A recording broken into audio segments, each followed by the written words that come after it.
KGF cinema মানে Rocky ভাইয়ের দুর্দান্ত অ্যাকশন সিকোয়েন্স।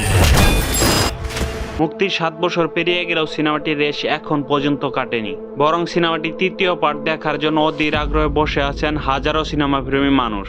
তাই দর্শকদের আগ্রহে সাড়া দিয়ে সিনেমার পরিচালক প্রশান্ত নীল পরিকল্পনা করেছেন কেজিএফ চ্যাপ্টার 3 নিয়ে কাজ করার এবং ঘোষণা করেছেন মার্বেল খ্যাত ডক্টর স্ট্রেঞ্জের মতো শক্তিশালী কাল্পনিক চরিত্র ইনক্লুড করা হবে চ্যাপ্টার 3-তে। 2018 সালে 80 কোটি রুপি ব্যয়ে নির্মিত কেজিএফ চ্যাপ্টার 1 মুক্তির মাধ্যমে বুঙ্গুর কান্নাডা ফিল্ম ইন্ডাস্ট্রি পান ফিরে পায় ও বক্স অফিস থেকে 250 কোটি ভারতীয় রুপি কালেকশন করে।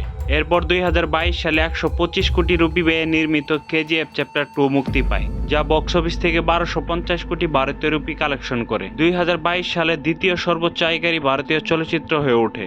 বিশ্বব্যাপী সর্বোচ্চ আয়কারী সিনেমার দিক থেকে 5ম অবস্থান অর্জন করে কেজিএফ।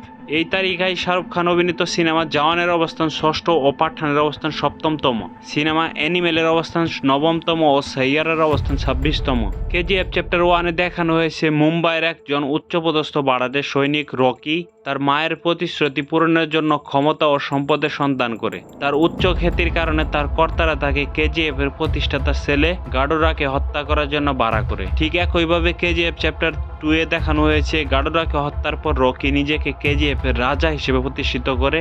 তাকে এখন ভয়ঙ্কর শত্রুদের মোকাবেলা করতে হয়, যাদের মধ্যে অন্যতম আদিরা, যিনি কেজিএফ এর নিয়ন্ত্রণ নিতে চান, ও ভারতের প্রধানমন্ত্রী রামিকা সেন। সর্বশেষ কেজিএফ থেকে সমস্ত সোনা নিয়ে রকি একটি জাহাজে ভারত মহাসাগরের দিকে রওনা দেয়।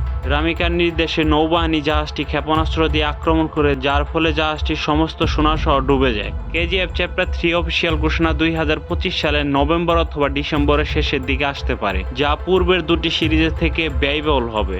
কেজিএফ চ্যাপ্টার 3-তে নতুন চরিত্র বা গল্পের সাথে পরিচয় করিয়ে দিতে পারে প্রশান্ত নীল, যা ভবিষ্যতে অন্যান্য চলচ্চিত্রের সাথে সংযোগ স্থাপন করতে পারে। ইতিমধ্যেই চূড়ান্ত হয়েছে মার্বেল খ্যাত ডক্টর স্ট্রেঞ্জের মতো শক্তিশালী কাল্পনিক চরিত্র নিয়ে আসা হবে, যা ভারতীয় সিনেমায় প্রথমবারের মতো দেখা যাবে এরকম চরিত্র, এবং সম্ভাবনা রয়েছে চ্যাপ্টার 3 পৃথিবীর সর্বোচ্চ আয়কারী সিনেমা হয়ে উঠবে। ভিডিওটি ভালো লাগলে অবশ্যই আমার এই চ্যানেলটি সাবস্ক্রাইব করবেন।